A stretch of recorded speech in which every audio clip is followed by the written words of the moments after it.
Hey fish friends, Zenzo at Tazawa Tanks, back with another video.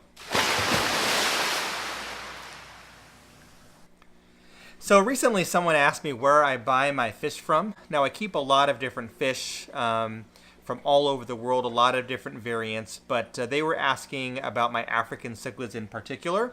So I thought it might be a good topic for a video. I'm sure some of the other viewers and some other people might be wondering the same thing.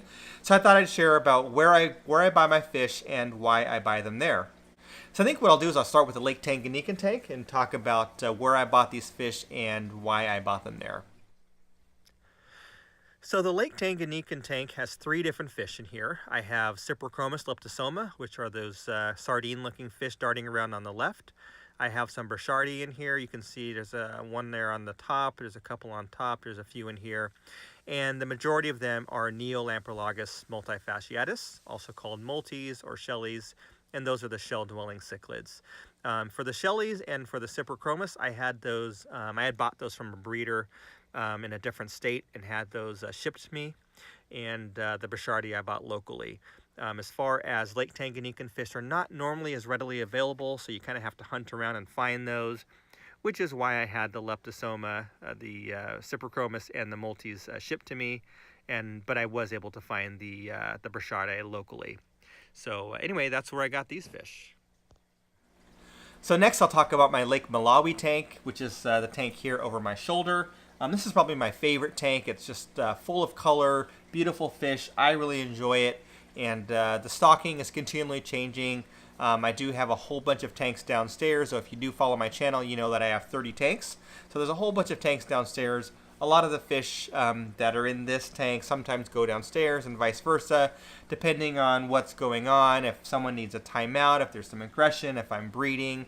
I'm continually moving females around because I'm breeding cichlids downstairs. So, but anyway, it's just a fun tank. I really enjoy it. I love the filtration. I love everything about this tank. So I'll talk a little bit about where I bought these fish and why I got them there.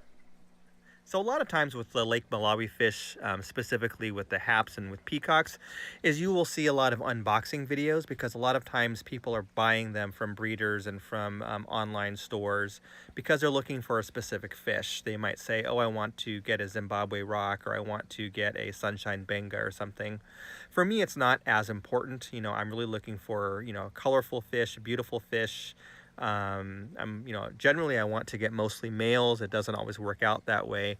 The reason why is, for the most part, I buy my fish at the local fish stores and I buy them very small. I buy them small because they're really inexpensive. So if you look in this tank, and I'm not quite sure exactly how many fish I have in here today, as fish move around, but let's say roughly there's like 27 or 28 fish in here.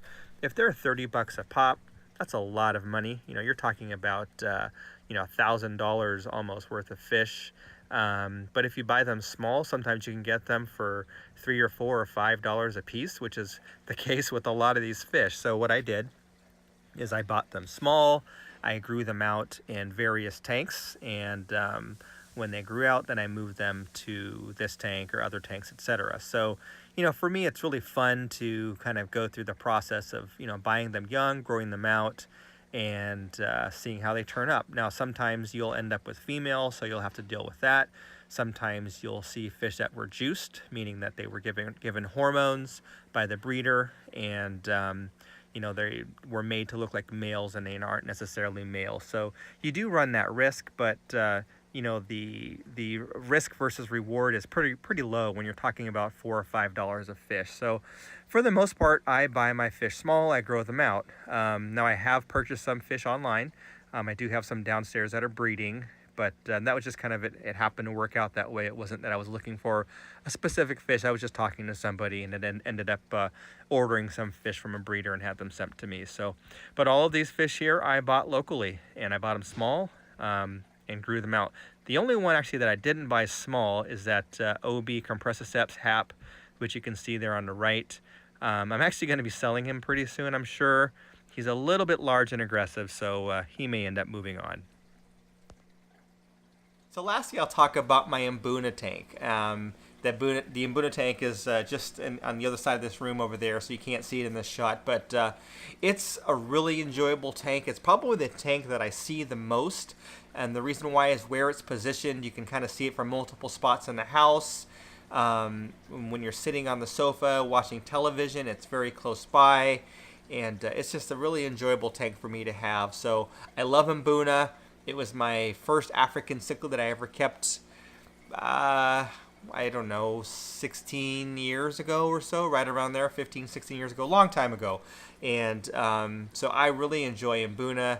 And for me, it's a fish, type of fish that's near and dear to my heart for a few reasons. But I will share with you where I got those.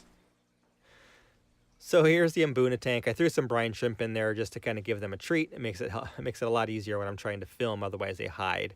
Of course, Emunah are mostly herbivores, and have an algae or veggie-based diet, but every once in a while I'll throw some brine shrimp in there to give them a treat, and it really does help in keeping their intestines clear. So anyway, with these fish, just like the other tank, I bought most of them small. You can, buy them a lot cheaper that way. You can grow them out. You can enjoy it. What you won't have with Emunah as often as with peacocks is you usually don't have any kind of juicing going on.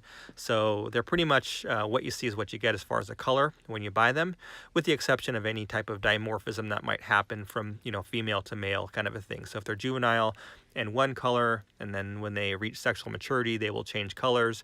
That does happen, but that's nothing you can really control. So for the most part, these fish were purchased small, and I've grown them out, with the exception of a couple fish. I did buy one of the albino red-top zebras at auction, and I also bought, one of the, that large ACI was given to me by a friend, actually.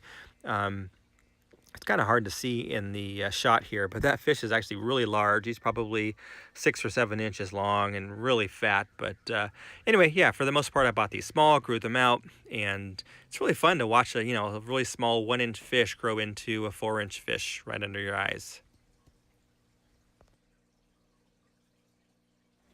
So I hope you enjoyed this little video talking about where I bought my fish and why I bought them there. As always, I appreciate your viewership. Thanks for watching. Hit the subscribe button, hit that like button, hit the notification bell. We'll catch you on the next one.